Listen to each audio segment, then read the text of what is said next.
Okay, welcome back. So, key point I'd like to make is we've just determined what the energy levels are for an object placed in this infinite square well.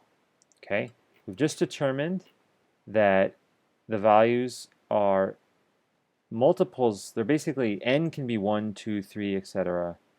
Um, and then you take that number, you square it, and you multiply by all of this number. So it's quite interesting. In fact, the energies that the particle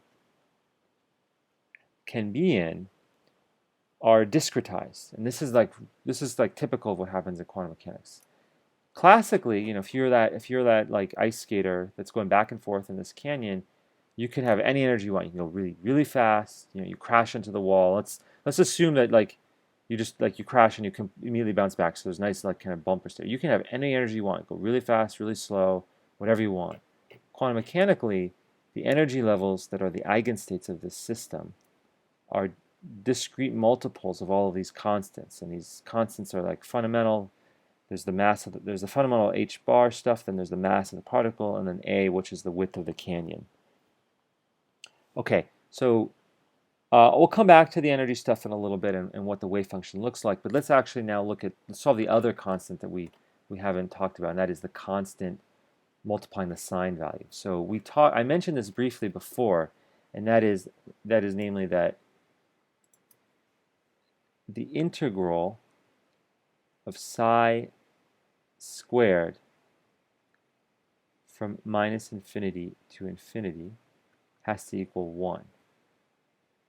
So that's equivalent to saying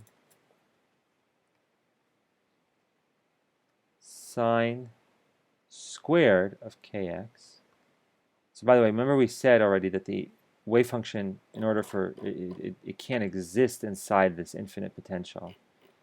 So the integral, it's equivalent to saying the integral from 0 to a. Oh, by the way, so I forgot. We have to multiply our constant b. So it's b squared in front. So that has to equal 1. Okay? So what is the integral of sine squared of x? Okay, so what is that? So that's from trig identities. Let's do that. So trig identities are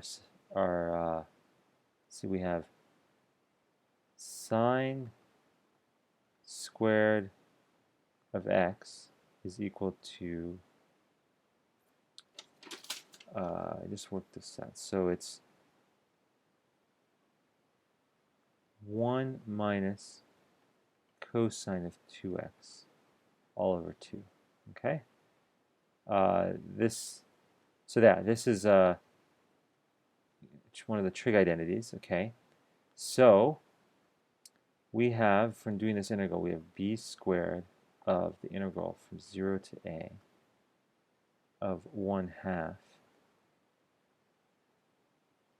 minus cosine of 2x from 0 to a.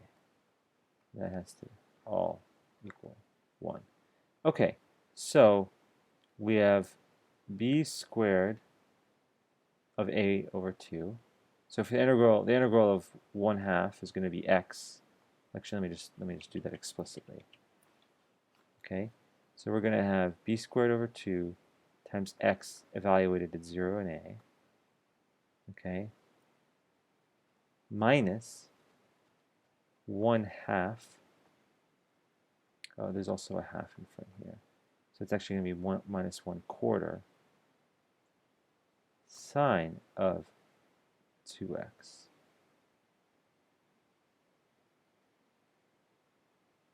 Okay, by the way, I forgot to mention that there's the k, so it's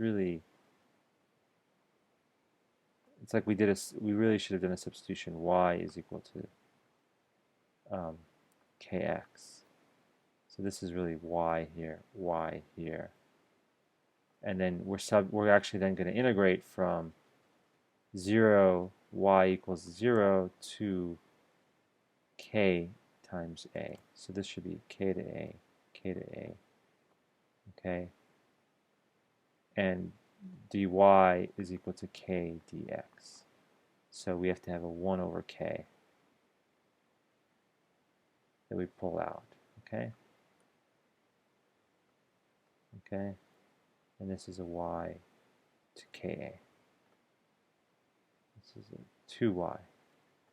And we're evaluating this from 0 to ka.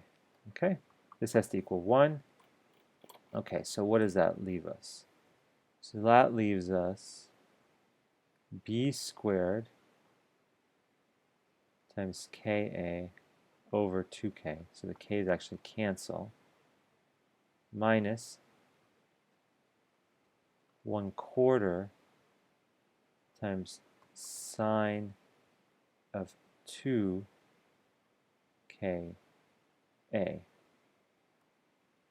minus sine of 0, so that's 0.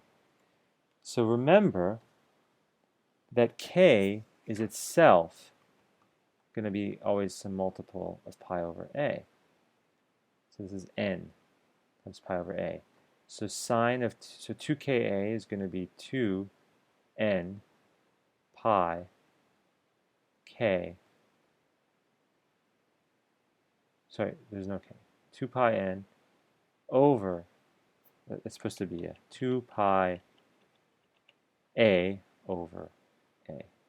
The a's cancel, and you're left with some multiple of pi, or even 2 pi, so this is also 0, okay? So that has to equal, and that all has to equal 1. So we've now actually determined that our coefficient b is equal to 2 over a square root. So coming up here, we have our solution. Psi of x is equal to 2 over a square root of sine n pi over a times x, right? Remember, this we got already before by determining what k had to be, okay? And we had already determined that the cosines all go away and we're only left with the sines, okay? So these are the possible solutions, and we have many solutions. So we can have like n equals 1, n equals 2, etc. And incidentally, I just want to point out, you could have n equals -1, but it's really the same solution. It's just a shift in the coefficient in front. Because in the end of the day, the wave function, what really matters physically is the square of it. And so we don't really have to worry about the negative values for n. They're legitimate, okay? So we only really care about the distinct solutions. So the distinct solutions are just the ones where we care about 1, 2, 3, etc. Okay, so I'm going to have to stop there, and I'll see you in the next video. We're going to next talk about what's the ground state, what are the excited states, and what do these wave functions look like, and how do they relate to each other. And you'll start to see some really interesting things about quantum mechanics, and this is a really good foundational problem for to really understand, and we'll work a few problems related to it. Okay, thank you. See you next time.